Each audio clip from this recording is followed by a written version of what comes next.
Welcome to the Dan Casper Show podcast, your chance to catch the full show anytime, anywhere. If you missed it live on the radio, no worries. We've got you covered with all the sports talk, opinions, interviews, and conversations from the show. From the Packers to the Brewers to the biggest stories in sports and around Wisconsin, it's all right here. This is the Dan Casper Show podcast.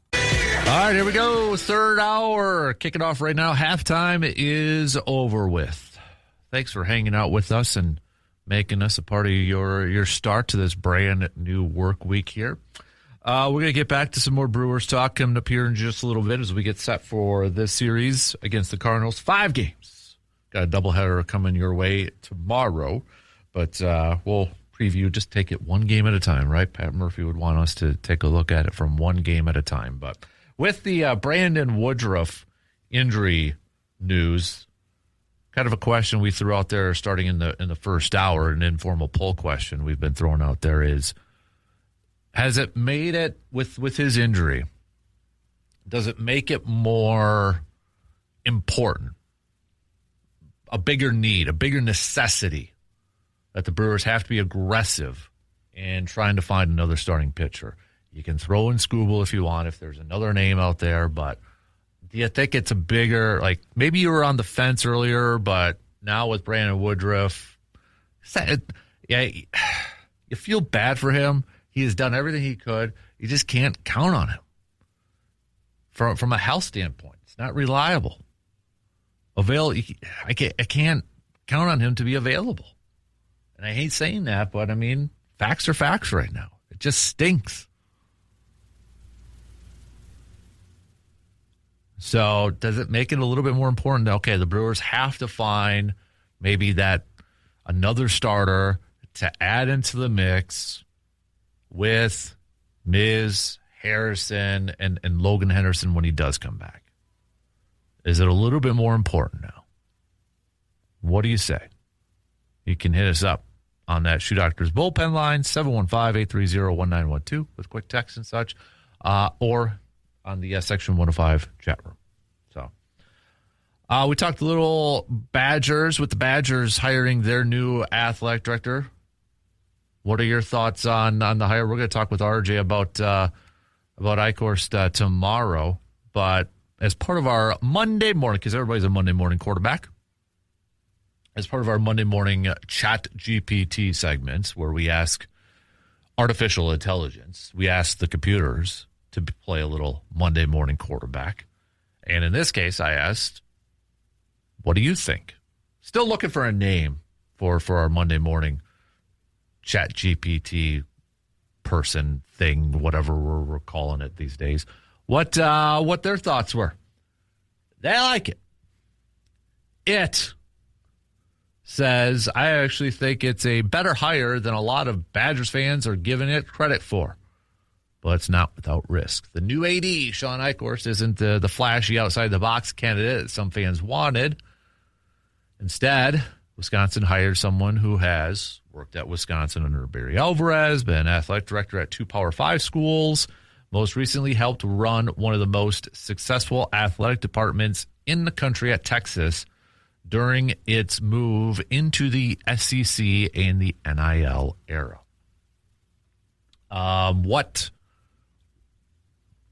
Our chat maybe we just call it chat it thing says, what I like, he understands what college athletics has become. This isn't 2015 anymore. The biggest job of an athletic director is NIL, revenue sharing, fundraising, conference politics, running athletics like a business. Texas has been at the forefront of all those. Being the COO there means Eichhorst has been involved in navigating exactly the issues Wisconsin has struggled with. 2, Wisconsin needed stability. After McIntosh left for the Big Ten, Wisconsin didn't necessarily need a celebrity hire. They needed someone who could raise money, modernize operations, and keep Wisconsin competitive in football while protecting the other sports. He checks those boxes. 3, Wisconsin ties matter. Normally, I'm against hiring, quote, Wisconsin guys just because they're Wisconsin guys. But in Madison, understanding the culture actually matters. Wisconsin is different than Texas. It's different than USC. The donors, alumni, and expectations are unique. I, of course, already knows many of those people and understands how Barry Alvarez built the department. The concern, there is one big elephant in the room, and that's when he was AD at Nebraska. And that's where a lot of the, I think, fans have questions and concerns about.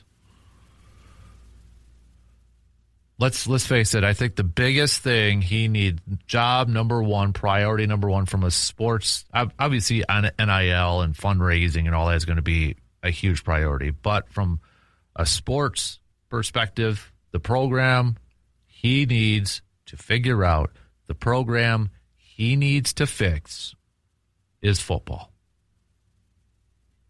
If we rank all of those sports and the ones that need to be fixed, the one that needs to be figured out, it's football.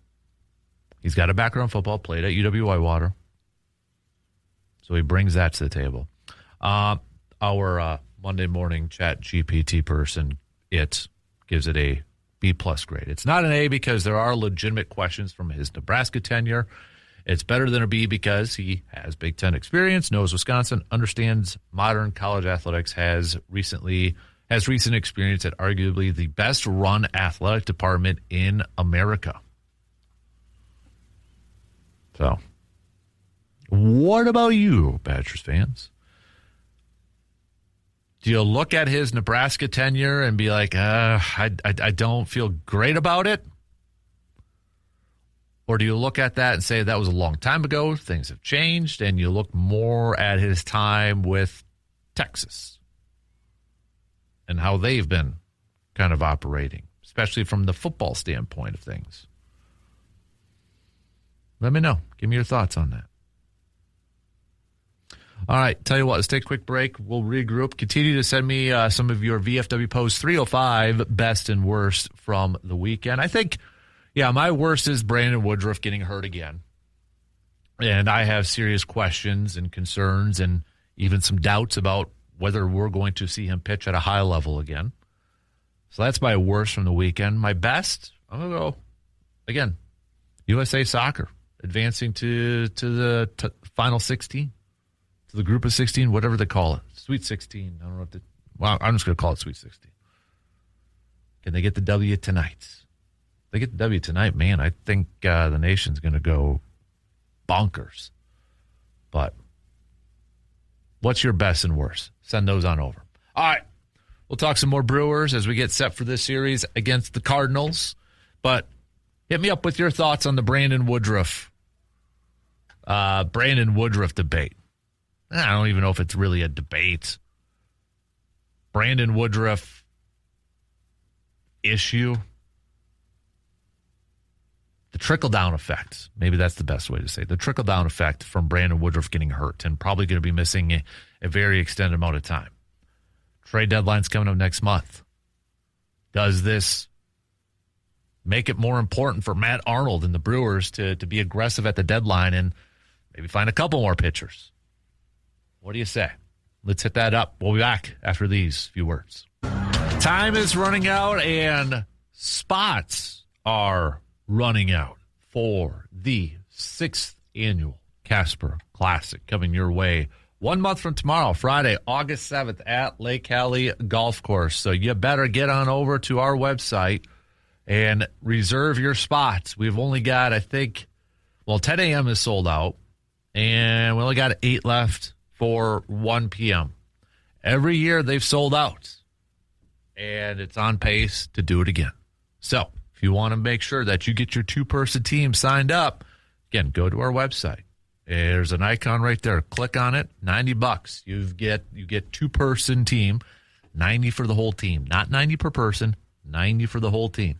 That includes your meal. That includes some drink tickets. That includes your 9 holes of golf and your carts. All right. We are in need, though. I am making a call for your help for some raffle donations. So if you got like a prize or an item you'd like to donate for our raffle, because 100% of those proceeds go to help fund Backyard Dreams, we would love it. All right. We would love it. Reach out. Please reach out if you're willing to help. But big thanks to our partners so far, Muldoon's, Park Ridge Distributing, Hy-Vee and Eau Claire, Kelsey Nikolai, Edward Jones, Financial Advisor, Do Dodge, Cambridge, Myron Construction, VFW Post 305, Superior Auto Body, Window World, Home Oasis, Resonance Branding, Claffey Construction, and Carpet City Flooring Center. So if you're also interested in becoming a sponsor, a whole sponsor, please reach out too. We got a few of those spots remaining. But, yeah, and we still got some openings in the Surveyor flight, the Surveyor Sam flight, 7:30 tee time. So if you want to get your quick 9 in before maybe you have to head to work, hey, we got openings over there too. So that's coming up a month from tomorrow, man. Already. Ooh, Nelly. Man. All right. Let's talk some more baseball here as we get set for the Brew Crew game 1 of their series with the Cardinals starting tonight. We've got Shane Drowan on the mound going for the Brew Crew. Dustin May is going for the Cardinals. Hopefully the Brewers have a little bit of a better they did pick up the win against Dustin May, but it was a very good start and a quality start by Dustin May. Had that no going there for the longest time. But hopefully the Brewers' offense is going to be a little bit better at this point. But with their issues of runners in scoring position here as of late, maybe that's not the case here. But, let's give some love to Garrett Mitchell. Garrett Mitchell has been playing really well here as of late. And when you look at his numbers, I think these are the numbers that a lot of us as Brewers fans were kind of expecting last year. Like he was supposed to be the guy that replaced Willy Adames from an offensive standpoint in this lineup. But his issue has always kind of been just health. Hasn't been able to stay healthy, stay in that lineup, and be a consistent presence. Well, he has played 78 games so far this year. And that is obviously the most he has had in his career. The most was 2024 when he had 69 games.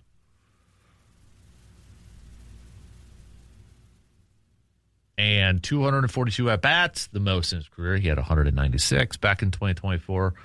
I mean, he's setting career highs right now, which is no big surprise.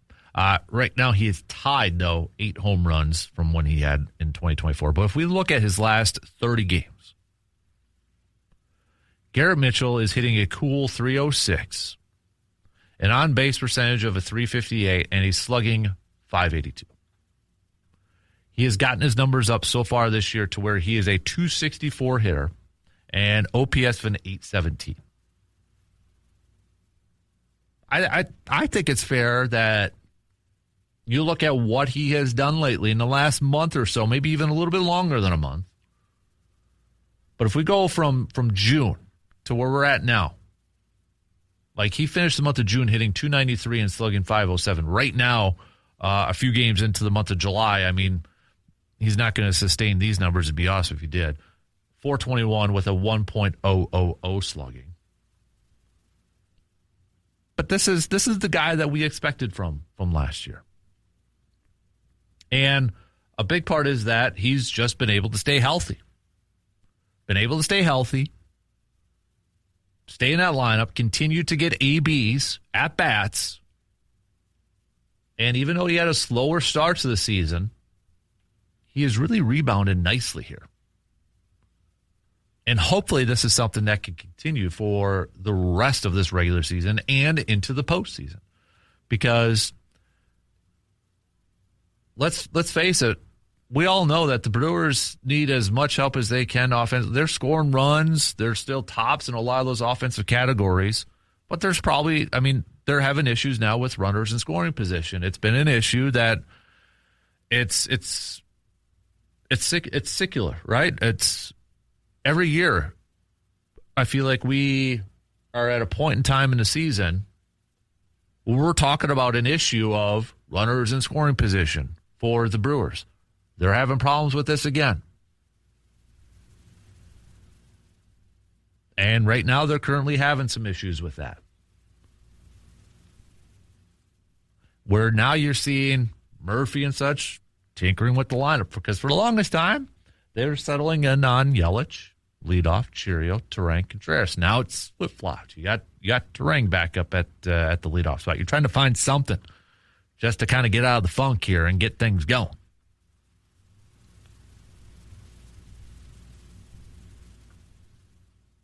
But you look at what Mitchell has done, and yeah, he's got to tip your cap, and hopefully he can continue to stay healthy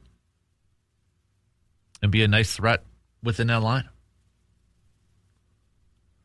Jake Bauers, power. I mean, he hasn't after his hot start, he hasn't really cooled down from a power standpoint here for the Brewers. I mean, when you kind of look at it, he 16 home runs on the season, 268. His OPS is an 861. But his last 30 games, Jake Bauers is hitting only 240. But maybe getting back in a little bit of a hot streak here, because in his last 27 at-bats, 296, and he's slugging 556. He is easily the power threat in the middle of this lineup here for the Brewers. And to his credit, I mean, you got to give him credit too.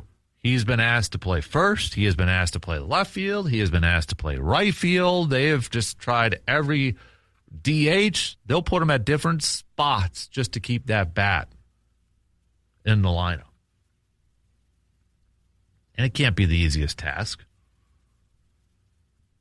But I guarantee you he'll take it. Keep me in. Keep that lineup going. He's having a fantastic year. Bryce Terang has even been hitting, actually numbers-wise.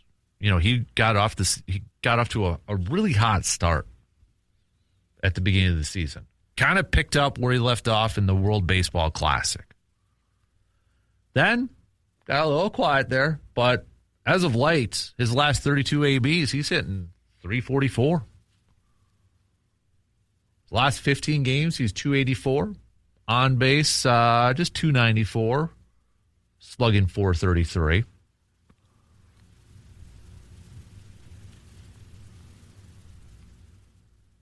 But again, the issue that's at hand here is the runners in scoring position. Trying to get those across the board. So what is the biggest concern that you have for the Brewers as we are approaching the All-Star break? You know, they've got Cardinals. They got 5 games, which I think you look at it from a standings perspective. I mean, the Brewers have a chance to really push down the Cardinals in the standings. But on the other hand, the Cardinals have a really good opportunity to make up a lot of ground in the standings here. Cardinals are opening up the day 7.5 games back from the Brewers. They're in third in the Central, but you know, gosh forbid, let's say they take 4 out of 5 or something. I mean, that picks up a lot of ground. Flip side, Brewers take 4 out of 5. That really pushes down the Cardinals in the standings. And then you got the Cubs in second, who are just 6 back. But you look at the upcoming schedule here with these games against the Cardinals, and then you've got the Pirates to wrap up this weekend before the All-Star break. What is the biggest concern you have right now for the Brewers as we inch closer to the All-Star break? Is it starters, starting depth, starting pitching depth? Is it bullpen? Where you're like, man, a lot of leverage. The bullpen's been asked to do a lot. You'd like some reinforcements or some health in there. Or is it offense, specifically, again, runners in scoring position? Maybe you need that impact bat, that consistent impact bat. What's the biggest concern you have for the Brewers out of those 3? Let me know. Hit me up. All right, we got to take a quick break. as we are approaching the bottom of the hour, but we'll get to your thoughts coming up after these few words. Believe it or not, hunting season preparation starts right now, and there is no better place to gear up than at Tilden Gun in Chippewa Falls. Whether you are looking to upgrade your deer rifle, pick up a new turkey gun, or add a dependable shotgun for traps, sporting clays, or target shooting, Tilden Gun has a wide selection of firearms from the brands that you know and trust. Their knowledgeable staff can help you find the perfect fit for your hunting style, experience level, and budget. Plus, you will find ammunition, accessories, optics, and more to help you get the most out of every trip to the range or into the field. Don't wait until the season is right around the corner. Get prepared now and shoot with confidence later. Stop by Tilden Gun in Chippewa Falls and see why sportsmen and shooting enthusiasts throughout the Chippewa Valley trust Tilden Gun for all of their firearm needs. Was just there last week and picked up Hudson's first deer rifle from Tilden Gun. So it's good to hang out and chat a little bit with Hunter. Big shout out to Hunter for helping select the right deer rifle for Hudson for his first deer rifle. So pretty cool. What's this? Oh, okay. Never mind. Something about Kawhi Leonard. Apparently he's going to sign an extension for Toronto, or there's talks about that. Interesting. Backed over there. But, yeah, quite a few of you saying it's, I shouldn't, top two picks are starting pitcher and another bat still. Kind of an informal poll question. But, which one considers you the most? I'd say it is definitely between starting pitcher and still offense or runners in scoring position is what we kind of officially called it. And then third is bullpen depth. But I still don't see the Brewers, and I could be completely wrong and I could be completely off. I still don't see the Brewers being uber aggressive with Skubal. And the thing is, too, when you look at this, I mean, standings-wise, there's so many teams yet that are still kind of in it, right? They're still in it. I mean, you look at it from the American League standpoint, you've got every team except Kansas City and the Angels that are within 5 games of a playoff spot, within a wild card spot. That includes the Tigers. The Tigers are 5 games back. So I don't think they're ready to move on yet. Maybe they are. Maybe I don't know. But you look at the National League, and it's kind of similar. You've got 3 teams, though, Giants, Mets, and Rockies, that are at least 11 games back from wild card spot. But then it's the Reds who are 7 games back. But then there's another gap, and it's the Padres who are 4 games back. And I don't see the Padres necessarily being sellers. Diamondbacks are 4 games back. Washington Nationals, for crying out loud, are just 3 games back. Pittsburgh's 3 games back. The Marlins are right there, too. Cardinals just holding on to the slightest advantage over Miami for that final wild card spot with a 540 win percentage. Miami's at 538. So, I mean, right now, when you look at it, how many teams are actually going to be sellers and what are going to be buyers? We are officially less than a month away from the trade deadline, which is August 3rd. And if there's not going to be that many teams selling, well, then we know what it's supply and demand. If the demand is high for certain pitchers or certain position players, prices are going to be high. Let's say, let's say in a couple weeks here, the Tigers say we're open for business for Skubal. There's going to be a lot of teams that would be interested in him, and maybe some more aggressive than the others. But that also has a trickle-down effect for the other potentially available players. Skubal will demand a high return package if he is, in fact, going to be on the market.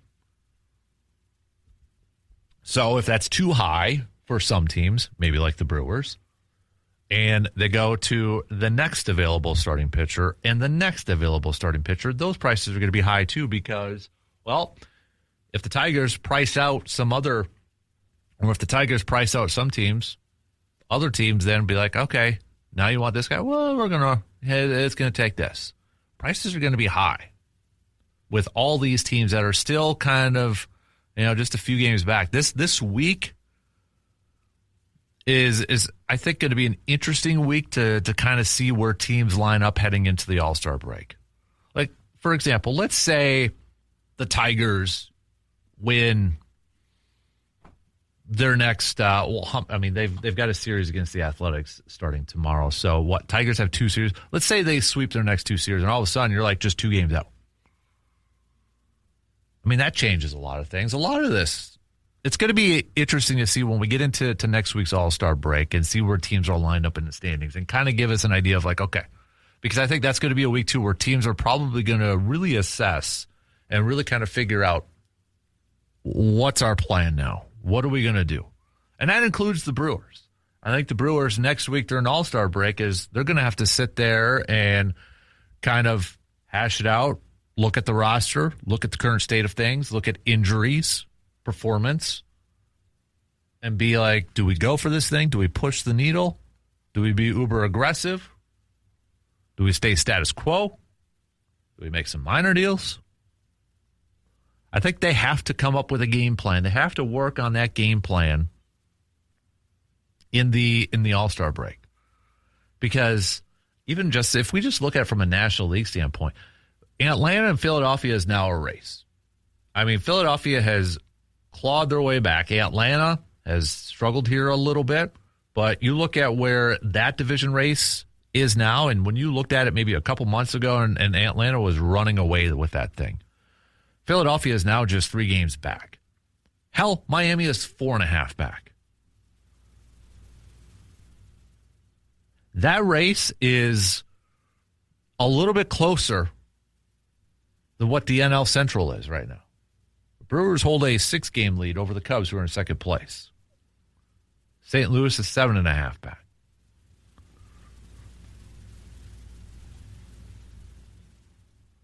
So I would imagine Atlanta is probably going to be aggressive in trying to find some players by the trade deadline. Philly may be in the same boat. We know the Dodgers are going to be looking. What maybe helps this, though, is, okay, Padres and Diamondbacks, they're under 500, and they're 4 games back. They're not out of it. And this is a big series between the Diamondbacks and the Padres starting today. But, I mean, if, like, let's say the Padres continue to kind of maybe fall, does that take them out of being a buyer? It's just, it's going to be interesting to see where some of these teams line up and where they're at in the All-Star break. I mean, look at the Yankees, 1-9 in their last 10. The worst time to be going through that stretch because Tampa Bay went 8-2, and now Tampa Bay holds a 4-game lead over them. Hell, Boston's on an 8-2 run in their last 10. I mean, they're still 12.5 back, so I don't think they'd catch up to them much, but going back to the main point is I still don't see the Brewers being super aggressive for a guy like Skubal. Could they go and find a veteran starter somewhere? I think that does move up in the priority list. You try to find a starter elsewhere. If you can get another bullpen arm, I think if I were a betting person, if I was trying to get into the mind of Matt Arnold and his priority list of trying to improve the Brewers before that All-Star break, I think he's going to look for a starter, and I think he's going to look for a bullpen arm before he looks for another bat. That's how I feel he's going to go. It might go in the order of bullpen arm 1, starter 2, bat 3. It just feels like every year the Brewers make a move for another bullpen arm. And I just wonder if they look at their bullpen as we've got guys in there that got starting experience. We've got guys in there that can go multiple innings. So if we get a bullpen arm, we have some flexibility with these other guys, maybe put them back into starting roles. I just wonder if that's the philosophy. I'd be curious to hear from some Twins fans, though. Hit me up with a text or a message. If you are a Twins fan right now and you look at the standings, the AL Central, it's kind of a crazy place. The White Sox are in first place. Guardians are a game back. Twins are just 4 back. But when you look at it from a wild card standpoint, the Twins are just 1.5 back. 1.5 games back right now. They've got I would say, a fairly big series going up against Cleveland starting tomorrow. But let's say the Twins enter the All-Star break 1 game back, 1.5 games back, 2 games back of a wild card spot. Or maybe they are in a wild card. Do you want your team to be sellers?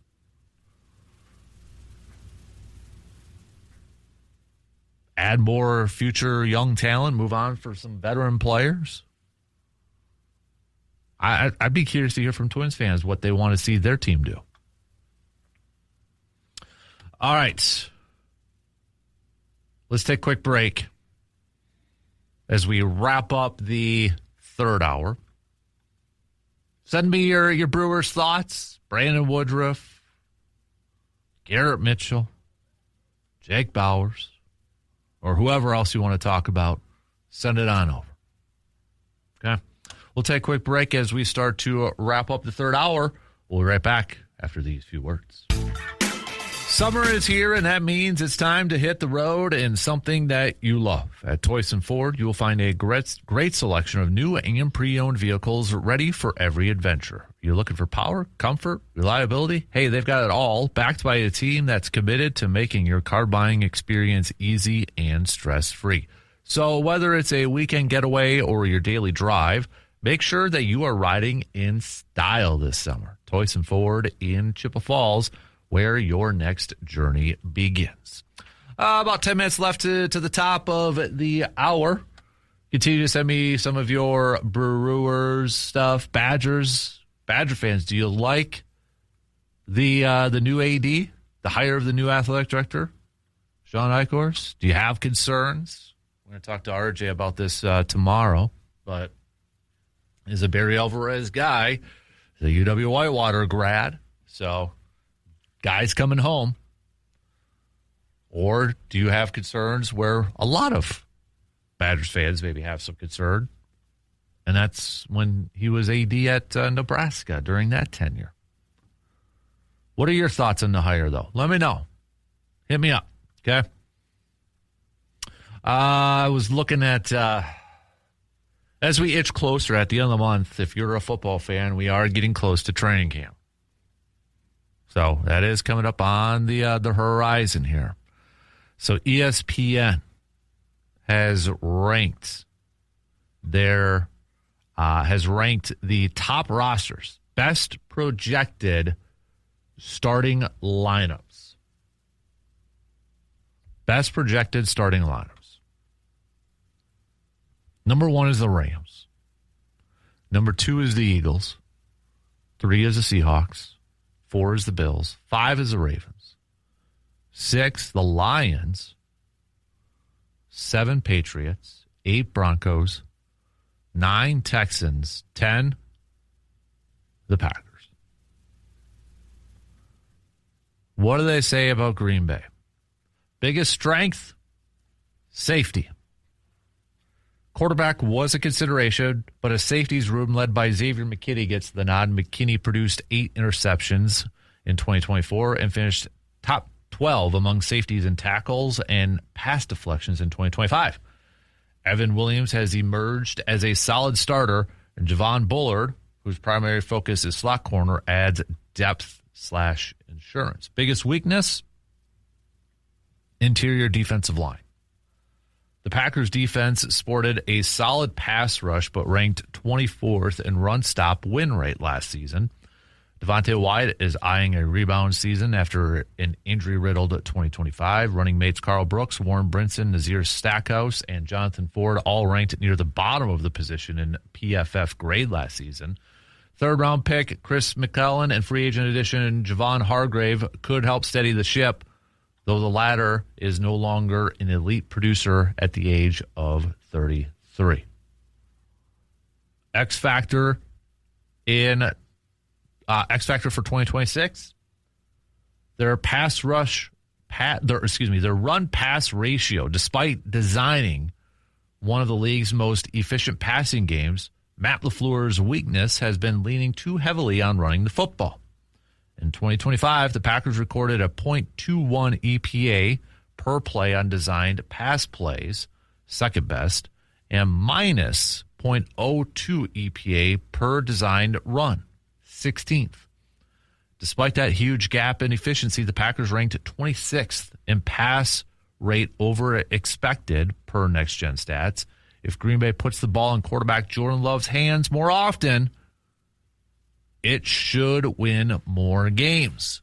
I feel like a lot of you listeners out there were clamoring for that last year too, that you wanted that to happen. You wanted to see Matt LaFleur put the ball in Jordan Love's hands more often, that you wanted to see that happen.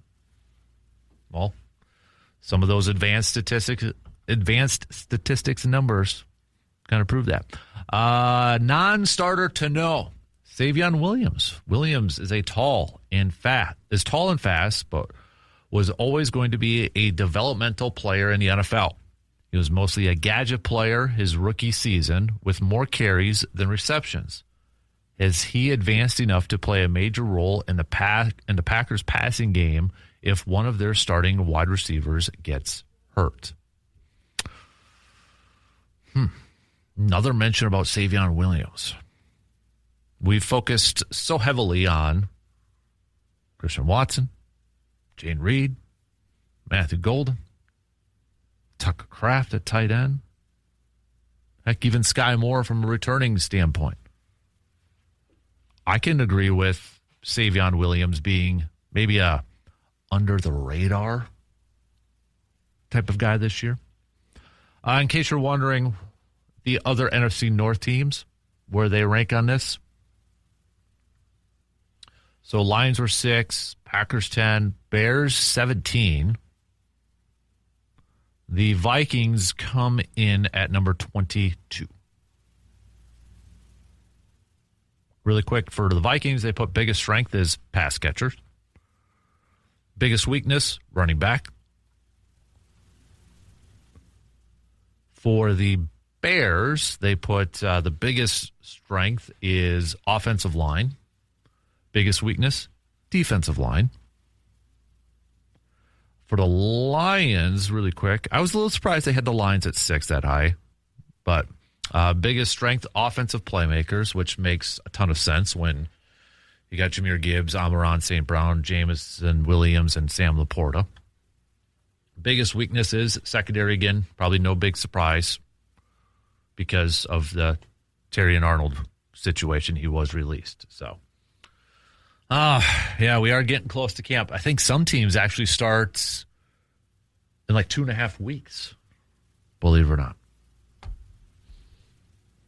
Hard to believe. Yeah, end of the month, we're already going to have training camp and preseason stuff going on. All right. We'll get back to some more baseball talk. We've got Craig Toyson joining us next hour to talk some Eau Claire Express with us. The Express have a doubleheader today. First game's actually going to be in a couple hours, going up against Wausau, and then it's the All-Star break. The Express sending 6 players to the All-Star game. 6, half dozen. So, well represented down at the Field of Dreams for the Eau Claire Express. So, we'll talk to Mr. Toyson about that and the second half of the season here, too. First half complete, but the Express looking to capture that second half championship after a solid finish to the first half. Lacrosse did come away with the first half championship, so we'll see if the Express can get that second half one. But got that to kick off the next hour. We'll get back to some more Brewers talk as we preview game 1 of 5 between the Brewers and the Cardinals. So we'll talk a little bit about that. Continue to send me your thoughts on the Badgers' new athletic director. Thumbs up, thumbs down. Are you a little like, I don't know. I'm a little nervous with Sean getting hired. A few of you saying you don't, you're not confident in the hire. Let's just say I'm trying to keep it appropriate here. Let's just say a couple of you that have chimed in said that you're not confident in the hire, and it boils down to his performance at Nebraska. How much do we factor in what he did at Nebraska when it was like 10 years ago? Should we factor more what he was a part of with Texas? Or should we factor in more when he was the main man in charge at Nebraska and for a hot minute at Miami? What are your thoughts? All right, shot clock's going to cut me off. So we'll get back to your feedback on that. You can still send me your VFW post 305 best and worst from the weekend. Play along, send them on over. Hit me up with a quick text on that Shoe Doctors bullpen line at 715-830-1912 with your best and worst from the weekend. Or you can join in on the Section 105 chat room on the YouTube video stream. Don't forget to follow and subscribe to that YouTube video stream. It's free. That's why I hate using the word subscribe, but ring that bell so we can get some more followers on the YouTube page too. So if you have a quick second to do that, that would be really kind and really awesome of you. All right, news updates, and we'll be back to kick off the final hour in just a couple minutes.